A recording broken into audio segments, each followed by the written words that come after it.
السلام علیکم۔ کرن روشنی ٹی وی میں خوش آمدید۔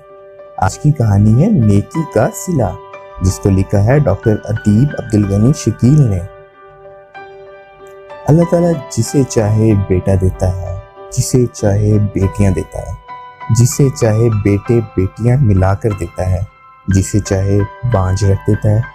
کلیم اللہ کو بھی اللہ نے 4 بیٹیوں سے نوازا تھا۔ اسے اس کا کوئی دکھ افسوس نہیں تھا، بلکہ وہ اپنی بیٹیوں کو دل و جان سے چاہتا تھا۔ اس کے محلے میں ایک چھوٹی سی پرچون کی دکان تھی، جسے گھر کی گزر و اوقات ہو رہی تھی۔ کلیم اللہ ایک نرم خواہ انسان تھا اور انسانیت کے لیے بے حد عزت و احترام اپنے دل میں رکھتا تھا۔ لوگوں کی مشکلات اور مصائب میں ان کے کام آنے کی کوشش کرتا تھا۔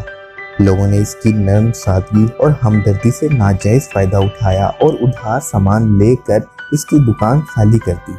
اس کا لمبا چوڑا کاروبار ہوتا یا اس کی چڑ زبان آتی تو وہ بھی اپنی دکان بھر لیتا، لیکن دھوکہ بازی یا جھوٹ اس کی طبیعت میں ہی نہیں تھی، اس لیے وہ ایسا کر ہی نہیں سکتا تھا۔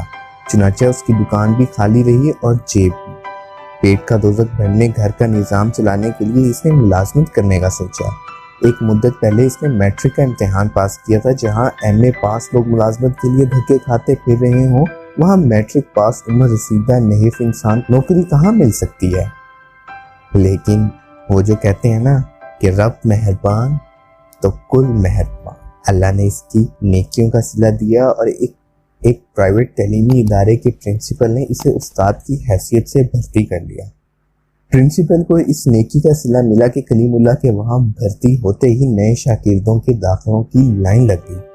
کلیم اللہ اپنی پہلی تنخواہ لے کر گھر جانے کے لیے مقامی بس میں سوار ہوا۔ جب وہ اپنے سٹاپ پر اترا تو ایک جیب تراش نے اس کی جیب کاٹ لی۔ کلیم اللہ بالکل لا علم تھا۔ اس نے سوچا گھر کے لیے کچھ سودا سلف لے لوں۔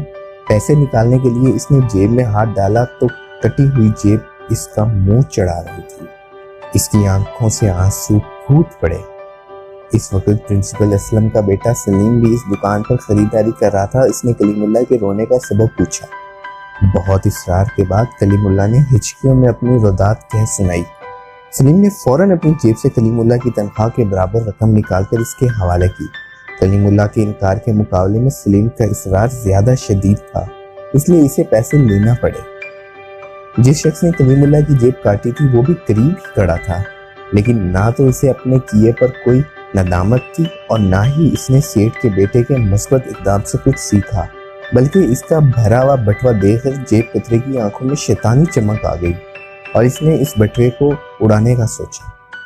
سلیم سڑک کی دوسری طرف اپنی کار کی طرف بڑھا۔ جیب کترا اس کے پیچھے لپکا۔ اس کی ساری توجہ سلیم کی طرف تھی۔ وہ پیچھے سے آنے والی بس کو نہ دیکھ سکا۔ بس سے بری طرح ٹکرایا اور اس کا ہاتھ کٹ کر دور جا گرا۔ سب لوگ دوڑ کر اس کی طرف آئے۔ اس کا خون بڑی تیزی سے بہہ رہا تھا۔ اس کے اوپر والی جیب سے وہ لفافہ آدھا باہر نکلا ہوا تھا جس میں کلیم اللہ کو ملنے والی پوری تنخواہ تھی اور کلیم اللہ کا نام لکھا ہوا تھا، جو کہ صاف واضح ہو رہا تھا۔ وہ بے حد قرض میں تھا۔ اس نے معذرت خانہ انداز میں کلیم اللہ کی طرف دیکھا اور پھر ہمیشہ کے لیے آنکھیں بند کر لیں۔ سلیم نے لفافہ نکال کر کلیم اللہ کو تھما دیا۔ کلیم اللہ نے اصرار کیا، لیکن سلیم نے اپنی دی ہوئی رقم بھی واپس لینے سے انکار کر دیا اور جیب کترے کی تجہیز و تقسیم کے اخراجات بھی برداشت کرنے کا اعلان کیا۔